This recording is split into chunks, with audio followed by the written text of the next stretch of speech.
Hey everyone, thanks for watching the CB vlog. If you guys like this video and you like this channel, go down and hit subscribe. It'll help us out a bunch. And if you really like everything, you want to help make it yourself, you can go to our Patreon, patreon.com/commandersbrew. Get into our Discord, start chatting with all the people on there, and yeah, that'll be a massive help. But without further ado, let's get to today's CB vlog topic. Sean, what are we talking about? We are talking about infinite combos. Ooh, a contentious issue. Well, and this is exactly why I want to talk about it, right? I'm not going to tell you a bunch of infinite combos. I'm not going to tell you how to make them work better or worse or whatever. This discussion is intended for all of us to reflect on how we feel about infinite combos. It's contentious because some people hate them, some people like them, but the more I thought about it, the more I realized it's not like an infinite combo isn't a black and white issue. It's not like this is an infinite combo and then this is not. There are many kinds of infinite combos. There are many ways to go infinite. And I don't think when someone says, I hate infinite combos, they mean everything. And so this is what we want to do. We want to talk about, like, how do you feel about them? Where's your specific line? And maybe at the end of this, if we figure out how we feel about them, we can brew around them and play with or against them more effectively. All right. Cool. That sounds good. That sounds like what we should be doing whenever something comes up that we're like, ooh, I'm not sure I like that because it's very powerful. Right. Of course. Because, like, everything's fine. Everything's, like, eligible in the game. It's not banned. We can't ban infinite combos. You can't, like, you could say in your play group, like, okay, we don't do infinite combos. But even then, what even is an infinite combo? There are many things, we'll get to this, that we would call infinite combos that aren't loopable. Like, you still have to manually do stuff. You can't ban that act. Anyway, let's just get into it. So the first idea I want to address about infinite combos is that different infinite combos have different levels of complexity. And what I mean by that is, how many cards does it take, or how difficult is it to get going? And I think on the easiest end of the spectrum are decks where you have your commander that interacts with one other card in the deck, and that creates an infinite combo. Those tend, I can't think of a more efficient infinite combo. I don't have one ready. I probably should have brainstormed one. I know one. So I can't remember the name of the card. It's Animar, Soul of Elements. Oh yeah. What's that one? It's an artifact. Ancient Forgotten Statue of the Ancients. It's a 4-mana. It's a 4-mana 4/4. Right? Yeah, I know the one you're talking about. And when it enters, you return any permanent or any creature to your hand, but it allows itself to be returned. So once Animar has zero, like 4 counters on it, and you can pay 0, you can infinitely bounce this guy, and Animar becomes infinitely large. Yeah. And I will even say that that is still not an infinite win, though, because you still have to attack with Animar. You still have to figure out a way, and that's just one opponent. So although that's an infinite combo, that is stoppable. Like I'm sure there's a commander out there that once you land your commander plus card X, the game is over. Like, you can loop damage or whatever. But, okay, so, like, let's use that Animar example, too. Like, so that combo gets a little bit more complex if you add another card that says, like, whenever a creature enters the battlefield, all your opponents take a damage, for example. Well, then that infinite loop got a little bit more complex, and that will win you the game before you do anything else. Yeah. So, like, that's 3 cards. And, like, what if it took 3 cards, but it didn't include your commander? What if it took 4 cards and none of them were your commander? Like, at a certain point, I think we can all agree that we're like, if it takes you 5 cards and none of them are your commander, I have no problem with that. If you won by doing that, then it's like, okay, this card loops with this, and then this card has this effect, and that effect combos with this card, and that is an infinite win combo. I think very few people would balk at a 5-card one. So I think we need to figure out, where's your line then? Where do you feel your line of separation is? Yeah, it's obviously because when we have more pieces, it can be easier to interact with, so it's easier to disrupt, or at least you can see it coming. You know, when you've got like, oh, I've got 3 of my 5 pieces out here. Right. It's like, oh, I think I can see what you're doing. Like if you get the one that I have in my Carador deck is like, yo, you need like a Revel Arc, Safi Eric's Daughter, Karmic Guide, like Blood Artist, I think maybe, and a Sack Outlet or something like that. There's some, it's either 4 or 5 of those. I can't remember which one.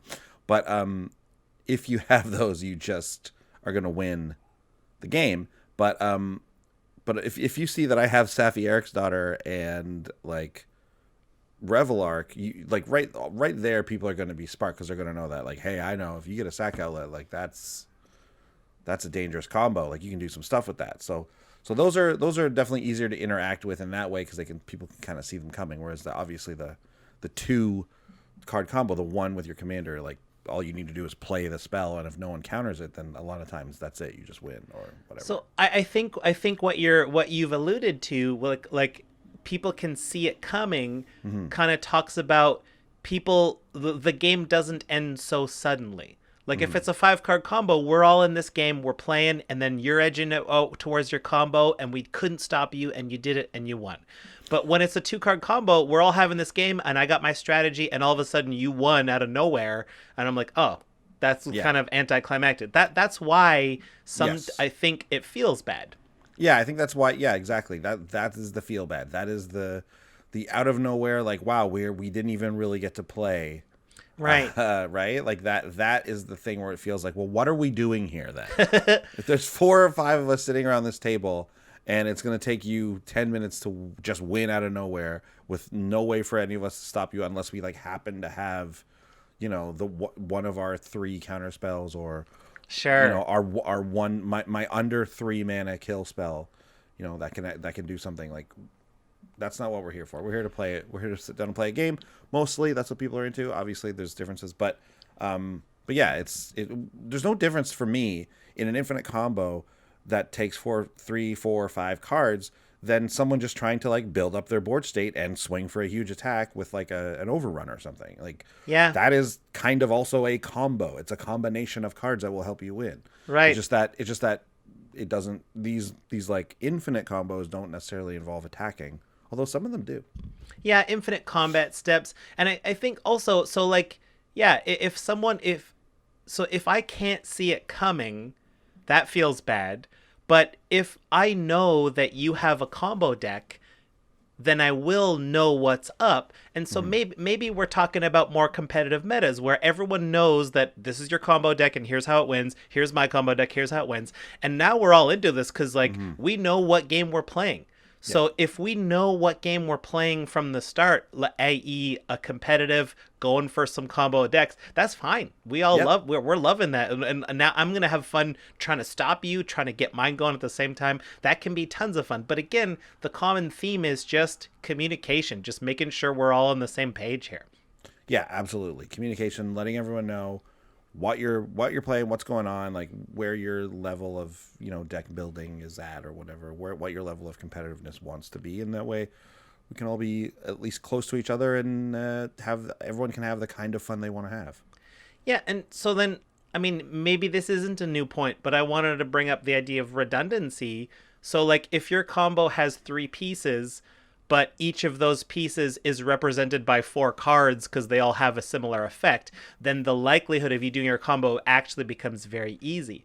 And we can lump tutors into this point too, because a tutor is sort of redundancy for your combo. So now we can imagine scenarios where you've brewed up a deck where every card is basically a combo piece, or it serves to get a combo piece in some sort of way, like between your draw and your ramp and your searching and your tutors and everything. So like if all your deck is doing is trying to get that combo, that's valid. But again, let's keep that in mind, that like that's how you're approaching this combo. Like how many cards in your deck fuel the combo? One thing I always think of when I think of infinite combos is like how easy are they for everyone to understand, and how easy are they for like even just you to understand? Yep. Right? There's nothing worse than a player who has like a massive board state and like, okay, I think I have this, and then they like go through 10 minutes of trying to figure it out themselves. Yes. It's good to know, like, if you have a deck now listen, I've built decks before where I found an infinite combo. That has happened. Yep. And I think that's probably happened to a lot of Commander players. So that's fine. If you're like, oh wait, wow, I actually think this is infinite. That's different if you're discovering it. That's but once it's in exciting. there, it is very exciting. It's a very cool moment. You're like, wow, I didn't even mean to do this. But once you know, it's good to know, and especially if you're brewing towards this, right? If you found one, that's a different story. But if you know you have these in here and you're expressly putting these cards in here to interact this way and for you to win the game this way, it's very important that you know how to do it and you know how to do it quickly. You don't need to be super fast with it, like we're at a pro tour or something. But like know what you're looking for. Like when I go for my tutor, make sure you know what you're going to find, and then when you get it on board, make sure you know how it's going to interact with the other things, just so that you're competent in doing it. You don't need to be lightning fast. Don't feel so much pressure, because people will generally want to see your combo and they want to see it work out, just because it's like, oh, this is neat. Okay. And also they want to know how it works out so they can stop it. Right. Right. Yeah. Like, yeah. Wait, how's that work? I always want people to like explain what they're doing, because A, I think it's cool, and B, I want to look for my in to kill it. Right. Right. So yeah, just like Quark Clan Ironworks, that deck in Modern when it was around before it got banned, that was a complicated deck, and people just didn't play it because it was so complicated to pull off. Yeah. Right? They wouldn't be able to do it in the time allotted. Well, Commander is the same type of thing where like you should, unless you have a good grasp of what all these combos you're trying to do, it might not be the best idea to pull it off, or at least go maybe practice with it or whatever. Yeah, I mean, that's a great segue to the next point, ease of use, right? Yeah. Some combos are, the ease of use is a mere matter of like, this loops with this infinite times and everyone takes a point of damage every time. Is that good? Did I do it? Right? Like, because like you could, like, can anyone stop this? You can demonstrate, like, this is an infinite loop. You take a damage every loop. Are we clear? Is this over?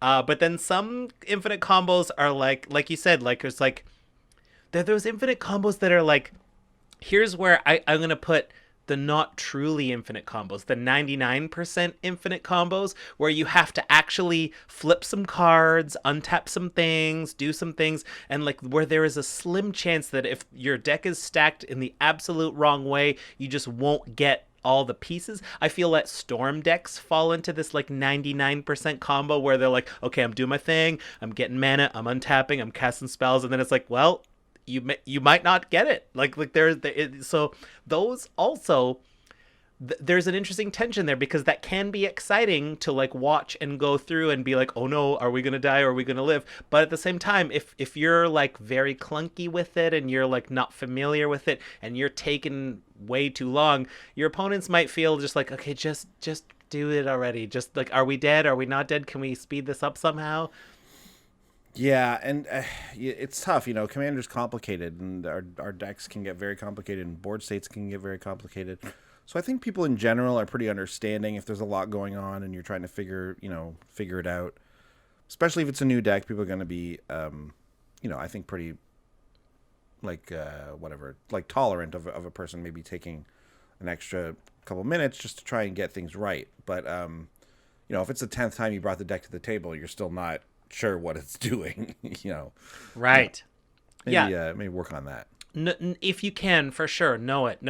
I mean, and I think, Andy, you're like the master of segues. Let's talk about frequency, right? How many times have you won with this deck? How many times have you assembled the combo? This is a big factor that affects how people feel about a combo, because if you're winning every time with this certain kind of combo, your opponents might just get bored and just like, are we gonna fight this again?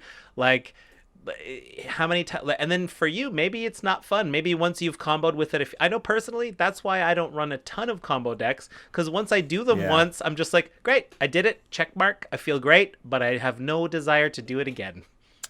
Yeah, it's why whenever I build a combo deck, I like building many different combos in it.